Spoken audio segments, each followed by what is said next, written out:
friends, সকলোকে ভোগালী বিহুৰ আগতীয়াকৈ শুভেচ্ছা জনাইছো আৰু যেহেতু অহাকালি উৰুকা হয় সেই গতিকে মই ভাবিলো আজি গাহৰি ৰেচিপি এটা বনাই দিও অহাকালি বনোৱাৰ কাৰণে আপোনালোকৰ সুবিধা হ'ব এই গতিকে গাহৰি ফ্ৰাই ৰেচিপি এটা অকনমান বেলেগ ধৰণে নতুনত্ব হিচাপত মই বনাবলৈ গৈ আছো যদি আপোনালোকে কাইলৈ বনাব বিচাৰিছে গাহৰি তেতিয়া হলে মোৰ ৰেচিপিটো চাই তেনেকুৱাকৈ বনাই পৰিবেশন কৰিব পাৰে মোৰ বিশ্বাস এই ৰেচিপিটো আপোনালোকে ভাল পাব সেই গতিকে আপোনালোকৰ কাৰণে মই আগতীয়াকৈ আজি ৰেচিপিটো বনাইছো আৰু ৰেচিপিটো আপোনালোকে ট্ৰাই কৰিব কেনেকুৱা পালে হেতু মোক কমেন্ট বক্সত জনাব নাপাহৰিব তেতিয়া হলে চাই লওক আগতে এইখিনি হৈছে গাহৰি মাংস আপুনি নিজৰ হিচাপত নিজৰ জোখমতে যিমানখিনি লৈ ল'ব তো মই ইয়াতে 300 গ্ৰাম লৈছো আদা নহৰুৰ পেষ্ট দিছো 2 চামুচ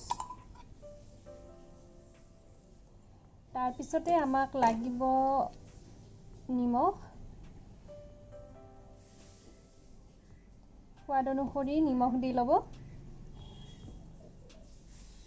ইয়াৰ পিছতে মই দিছো জালুকৰ গুৰি 1 চামুচ মান দি লব এতিয়া দিছো 1 চামুচ কাশ্মীৰী ৰেড চিলি পাউডাৰ লগতে আমি দিম দালচিনি লং ইলাচি অকনমান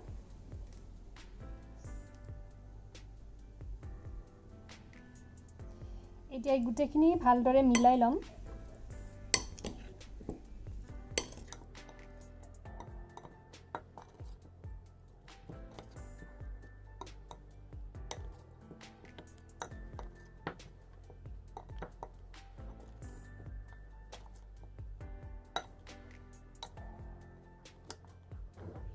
গেছ ষ্টভ অন কৰি কুকাৰ এটা দি দিছো তাত মই তেল দিয়া নাই পানীও দিয়া নাই আৰু যিখিনি মাংস মেৰিনেট কৰি লৈছিলো সেইখিনি ইয়াতে দি দিম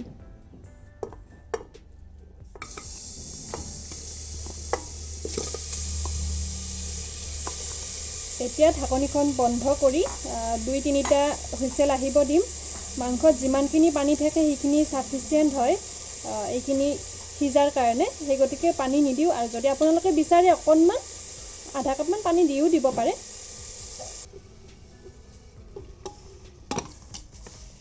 এতিয়া মিডিয়াম হাই ফ্লেমত 2-3টা সিটি আহিবৰ কাৰণে ৰাখি দিব কেতিয়াবা মাংসটো হিজোতে অকনমান সময় লয় আৰু কেতিয়াবা কম সময়তো হৈ যায় সেই হিচাপত আপুনি চাই লব মাংসখিনি 2-3টা হুইসেলত যদি নিহিজে আকৌ এটা দুটা হুইসেল আহিব দিব এতিয়া মই ক্যাপসিকাম আৰু পিয়াজখিনি কাটি লম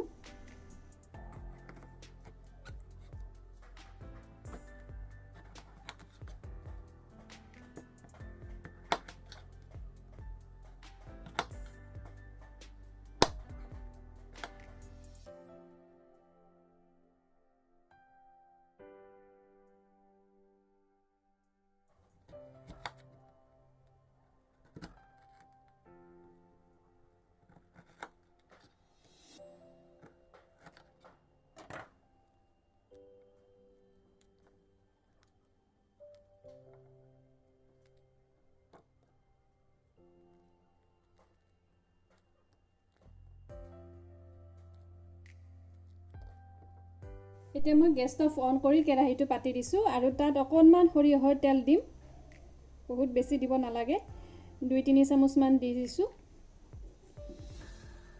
তেলখিনি গৰম হৈছে এতিয়া মই শুকান জলকীয়া আৰু তেজপাতখিনি দি দিছো তাৰ পিছত আদা নহৰুৰ পেষ্ট অকনমান ৰাখি থৈছিলো সেইখিনি দি লৈছো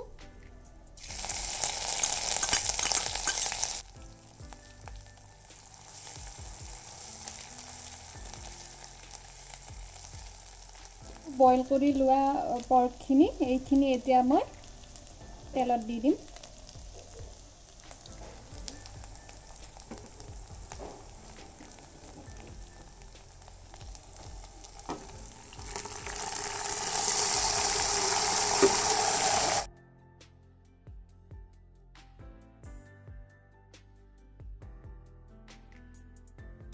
কাৰেণ্টটো গুচি গ'ল এই গতিকে মই ফ্লাছ লাইট জ্বলাই লৈছো আৰু এতিয়া এইখিনি অকনমান লৰাই দিছো হাই ফ্লেমত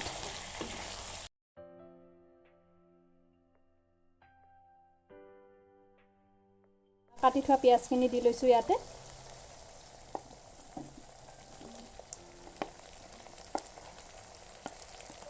এইটো চিলি পৰ্ক ফ্ৰাই ৰেচিপি হয়, সেই গতিকে মই ইয়াতে কেপচিকাম দিছোঁ। কেপচিকামটো নিদিয়াকৈ আপুনি বিলাহীৰেও বনাব পাৰে। তাৰপিছত কেপচিকামখিনি লগতে মিহিকৈ কাটি লোৱা কেঁচা জলকীয়া নিজৰ সোৱাদ অনুসৰি দি ল'ব।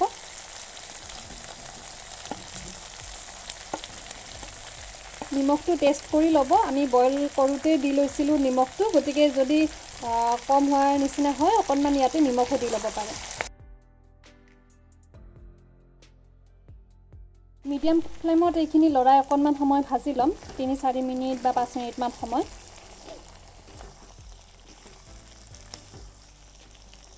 তেতিয়ালৈকে কেপচিকামখিনি অকণমান সিজাৰ নিচিনা হ'ব।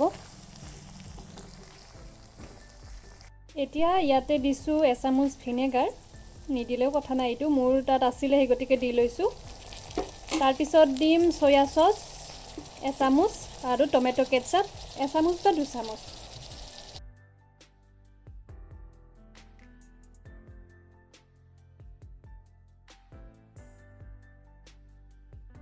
এতিয়া এইখিনি হাই ফ্লেমত 3-4 মিনিটমান সময়ৰ কাৰণে লৰাই আছোঁ।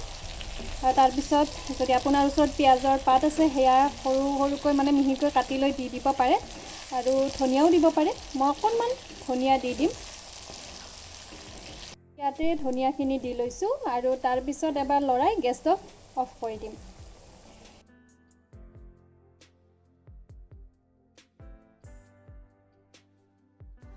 মই গেছটো অফ কৰি দিলোঁ আৰু এতিয়া গৰমে গৰমে ৰুটিৰ লগত পৰিৱেশন কৰিম। এই ৰেচিপিটো যিহেতু অহাকালি উৰুকা হয়, আপোনালোকে এবাৰ যদি গাহৰি মাংস ঘৰত লৈ আহে তেতিয়াহ'লে বনাব, আৰু কেনেকুৱা পালে ৰেচিপিটো মোক জনাবলৈ নাপাহৰিব। যদি ভাল পালে লাইক আৰু শ্বেয়াৰ কৰিব নাপাহৰিব। আজিলৈ আহিছোঁ, ধন্যবাদ।